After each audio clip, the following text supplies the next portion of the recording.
Hello दोस्तों, नमस्कार। Welcome back to my YouTube channel. दोस्तों, आज आप लोगों के लिए मैं एक ऐसी वीडियो लेकर आया हूं जिसकी आप सभी को इंतजार था।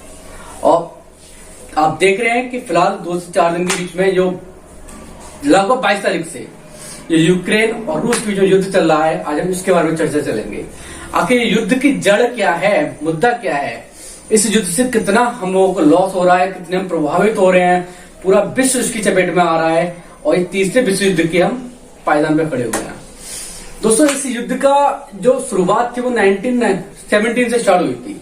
जब रूस की क्रांति हुई थी तो रूस की क्रांति होने पर क्या था, एक संगठन बना था USSR, union of Soviet socialist Republican. 1917 में इसका गठन किया गया था, जिसमें रूस यूके मिला के टोटल 15 कंट्रीज थे। 1971 से चलते चलते 1991 में आके इनमें आपस में विघटन हो गया, झगड़ा होने लगा। धीरे धीरे वहां से टूटना बिखरना शुरू हो गए। जब 1991 में टूटना शुरू हुए तो उसके बाद क्या होता है, यूक्रेन ईयू, ये यूरोपियन कंट्री है, ईयू यूरोपियन यूनियन, उनसे आके मिलना शुरू हुआ। यूरोपियन कंट्री क्या है, उन्होंने अपने एक संगठन बनाया, ग्रुप बनाया, नाटो। नाटो का जो गठन हुआ था वो 1949 में 14 अप्रैल को हुआ था। नाटो का ये फुल फॉर्म है, वो नॉर्थ अटलांटिक ट्रीटी ऑर्गेनाइजेशन। इसका काम क्या है, ये 30 देश मिले हुए हैं कि जब कोई भी कंट्री किसी भी अन्य इसके संगठन के किसी भी एक देश पर हमला करता है तो ये 30 मिलके उस पर हमला करते हैं। मतलब समझने वाली बात है कि वो अकेला हो, ये 30 तो कैसे जीत सकते हैं, नहीं जीत पाएंगे ना। तो ये 30 क्या करते हैं, उस पर हमला करते हैं। और रूस को यही नागवाज गुजर रहा है इस टाइम। रूस ये चीज बर्दाश्त नहीं कर पा रहा। रूस को क्या है कि भाई, जब अगर ये नाटो में शामिल हो जाएगा तो मेरा नुकसान हो जाएगा, ये सब मुझ पर हावी हो जाएंगे। जितने भी यूरोपियन कंट्री हैं, ऑस्ट्रेलिया हुआ, इटली हुआ, ईरान हुआ, फ्रांस हुआ, ये सब इसमें शामिल हो जाएंगे। तो रूस का झगड़ा जो है और यूक्रेन का, वो सिर्फ और सिर्फ नाटो और अमेरिका है।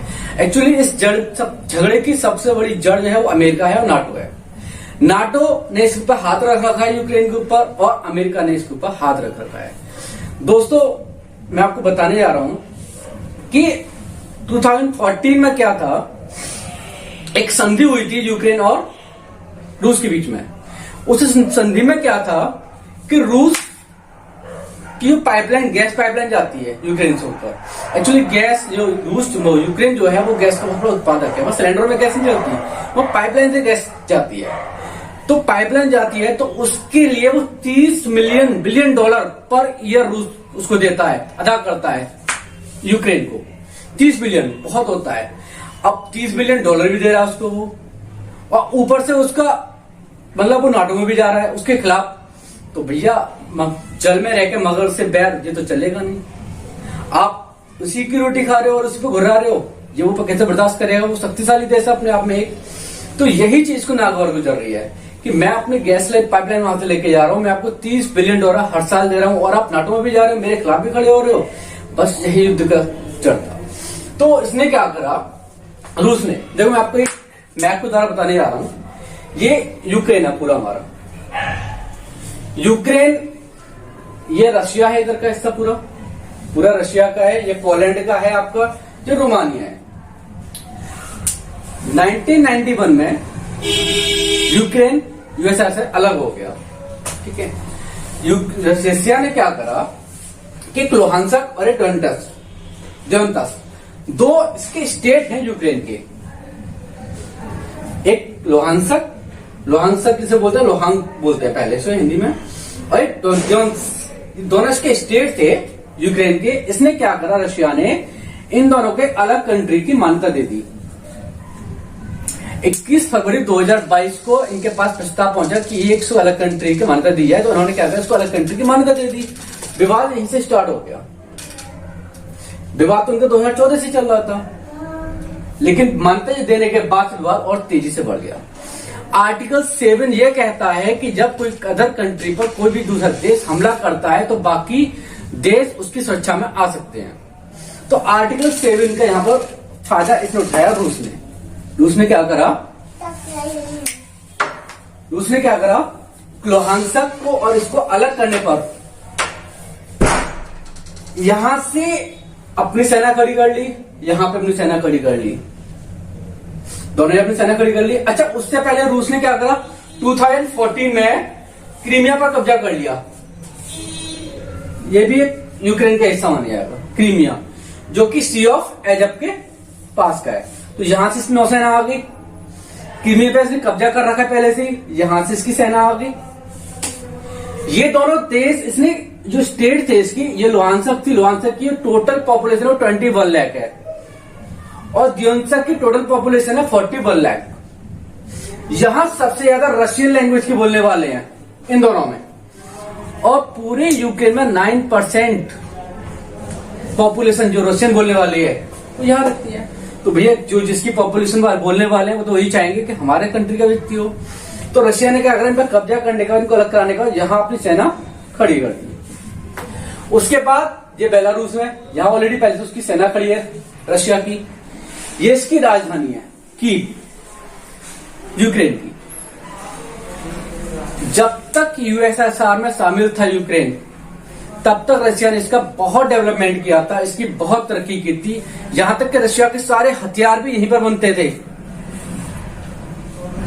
रशिया के सारे हथियार बनते थे। लेकिन जब ये रशिया से अलग हो गया, नाटो उससे यूएसए से अलग हो गया, तो एक संधि के थ्रू, पीटी संधि के थ्रू, इसने इस रशिया के 200 परमाणु हथियार थे वो उसको वापस कर दिए। तब से ये टूट गया। भैया परमाणु निकल जाएगा, जब कवच कुंडल निकल गए, कट गए, तो वो तो बेकार ही हो गया, उसको तो कोई भी मार सकता है। तो यही रीजन रहा है कि ये कमजोर हो गया। जिसके बाद परमाणु हथियार होंगे तो मजबूत होगा ही होगा। तो रूस इसीलिए मजबूत है।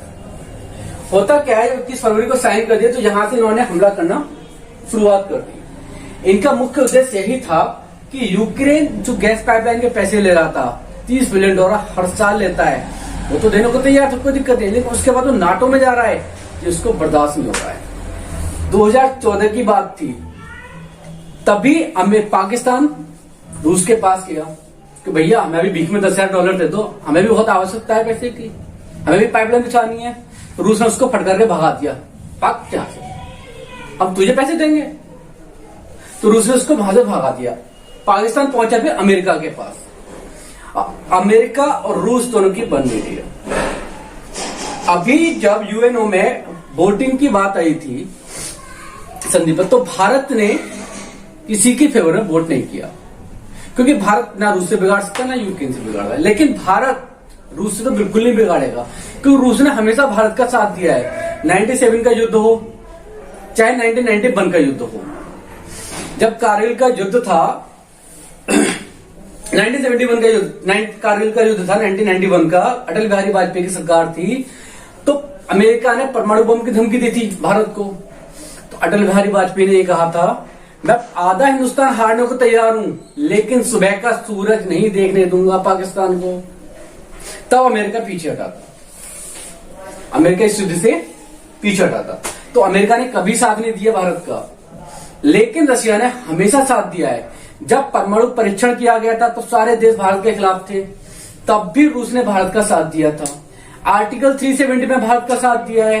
S-400 विक्रमादित्य ने कितने परमाणु हथियार भारत को सौंपे हैं, बट अमेरिका ने कभी साथ नहीं दिया था। तो भारत अस्थायी रूप से 2 साल के लिए सदस्य बनाया गया यूएनओ में। भारत ने वोट नहीं किया, चाइना ने वोट नहीं किया, यूएई ने वोट नहीं किया। क्योंकि ये यूएई वोट क्यों करेगा, क्योंकि ईरान और रशिया दोनों ही पेट्रोलियम में एक दूसरे के सक्षम है। अगर दो वोट करते तो इसके खिलाफ हो जाएंगे फिर वो। तो सबसे बड़ी मुख्य जड़ जो है वो सिर्फ और सिर्फ नाटो है। अब इन दोनों की संधि होनी है। संधि में क्या है, रूस क्या मांग कर रहा है? रूस की मांग यह है कि नाटो में शामिल ना किया जाए, यूक्रेन को नाटो में शामिल न किया जाए, नाटो से अलग रखा जाए।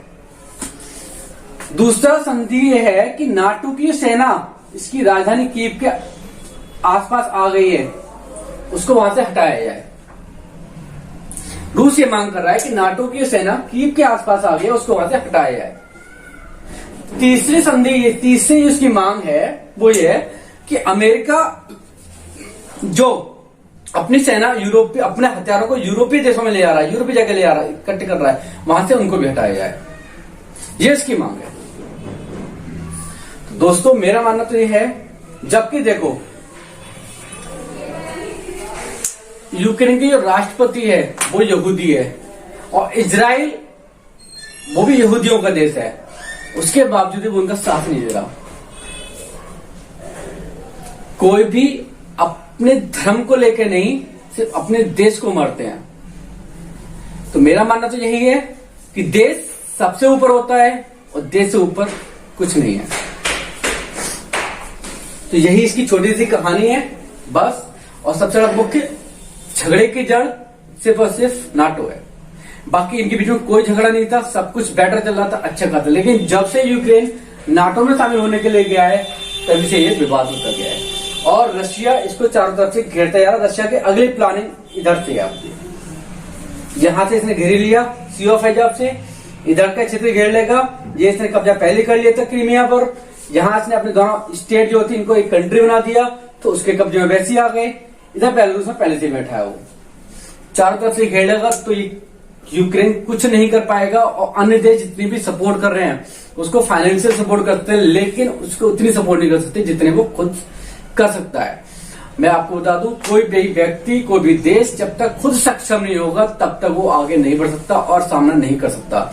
रशिया आज अपने आप में बहुत सक्षम है, इसीलिए वो यूक्रेन को दबाए रखा है।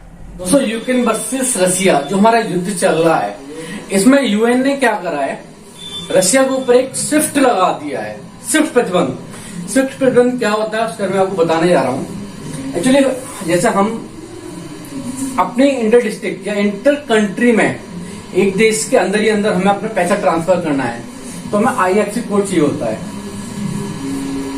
IFSC code. इसके थ्रू हम क्या करते हैं, अपने देश के अंदर कहीं भी हम पैसा ट्रांसफर कर सकते हैं। सेम ऐसा ही, बट जैसे मुझे इंडिया से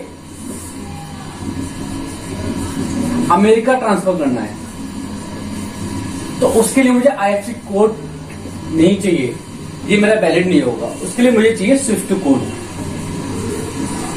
स्विफ्ट कोड के माध्यम से मैं क्या करूंगा, अमेरिका पैसा ट्रांसफर कर सकता हूं, अमेरिका से इंडिया पैसा मेरा ट्रांसफर हो सकता है। तो यूएन ने क्या करा है, रशिया के इसी में प्रतिबंध लगा दिया, जिसके द्वारा क्या होगा, जो आर्थिक स्थितियां उसकी सारी जो अदर कंट्री से उसके पास पैसा आना था वो सब ब्लॉक हो जाएगा। सिर्फ अपना इंटर पैसे का यूज करते, जिससे क्या होगा, उसके आर्थिक नुकसान होगा काफी। दोस्तों तो ये हमारा यूक्रेन वर्सेस रशिया का युद्ध था और मैं देखो इसके लॉस बहुत सारे हैं। इससे क्या होगा, तो देखो तो गैस महंगी हो जाएगी और जितने भी खाद्य तेल आते हैं वो ज्यादातर हमारे यूक्रेन से आते हैं। सनफ्लावर वगैरह की उत्पत्ति वहां बहुत होती है, जिससे वो भी महंगा हो जाएगा। जब वो महंगा होगा तो सीधी सी बात है, हर चीज महंगी होनी, गैस महंगी होने पर। लेकिन हाँ एक फायदा हो जाएगा कि हमारे इंडिया का जो गेहूं जब एक्सपोर्ट होगा तो इंडिया की गेहूं की कीमत बढ़ जाएगी, जिससे यहाँ के जो रिटेलर्स होंगे, किसान होंगे, उनका फायदा हो सकता है। लेकिन फिर भी युद्ध किसी भी देश के लिए फायदेमंद नहीं होता है। तो मेरा तो यही सोच है कि युद्ध को विराम करना चाहिए और जो भी मांग है उनको बैठकर टेबल पर बैठकर सलाह मशवरा करना चाहिए, एक दूसरे की बातों को सुनना चाहिए, समझना चाहिए। क्योंकि युद्ध बहुत हानिकारक होता है, जिससे आर्थिक तो होता ही होता है, प्लस लोगों की हानि बहुत होती है, जनहानि। दोस्तों मेरी आपसे आशा है, विश्वास है कि मेरी वीडियो आपको अच्छी लगी होगी। अच्छी लगी हो तो लाइक शेयर करिएगा, लेकिन बस अपने देश से प्यार करिए। भारत माता की जय। जय हिंद, वंदे मातरम।